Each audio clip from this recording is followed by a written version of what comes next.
పశ్చిమ గోదావరి జిల్లా ఉండి నియోజకవర్గంలోని ఆకివీడు దళితపేటలో రామాలయ పునర్నిర్మాణానికి ₹1 కోటి నిధులు అతి తక్కువ సమయంలో సమకూరడం శుభపరిణామమని ఆంధ్రప్రదేశ్ శాసనసభ ఉపసభాపతి కనుమూరి రఘురామకృష్ణంరాజు అన్నారు. తన కార్యాలయంలో ఏర్పాటు చేసిన మీడియా సమావేశంలో ఆయన మాట్లాడుతూ భవిష్యత్తులో ఆలయ నిర్వహణకు అవసరమైన నిధులను కూడా తన స్నేహితుల ద్వారా సమకూరుస్తున్నామని తెలిపారు. త్వరలోనే నిర్మాణ పనులు ప్రారంభించి నిపుణుల చేతుల్లో 7 నెలల వ్యవధిలో అందమైన రామాలయాన్ని నిర్మిస్తామని వెల్లడించారు. మేమిస్తాం అని చెప్పి ఒక మంచి మెసేజ్ ఇచ్చి అక్కడున్న విగ్రహం రేపు రాబోయే మున్సిపల్ ఆఫీసు ఏదో కట్టాలనుకుంటున్నాం.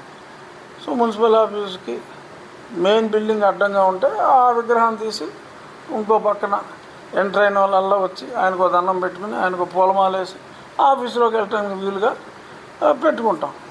అంతేగాని అంబేద్కర్ విగ్రహం అక్కడ సెంటర్లో పెట్టేస్తే ఎవడో సాగు తెలివితేటలతో అక్కడ బిల్డింగ్ కట్టేయడం మానేయం కదా. అది సో అంచేత అటువంటి తెలివితేటలు ఉన్న వాళ్ళకి కూడా మీ ద్వారా తెలియజేస్తున్నాం.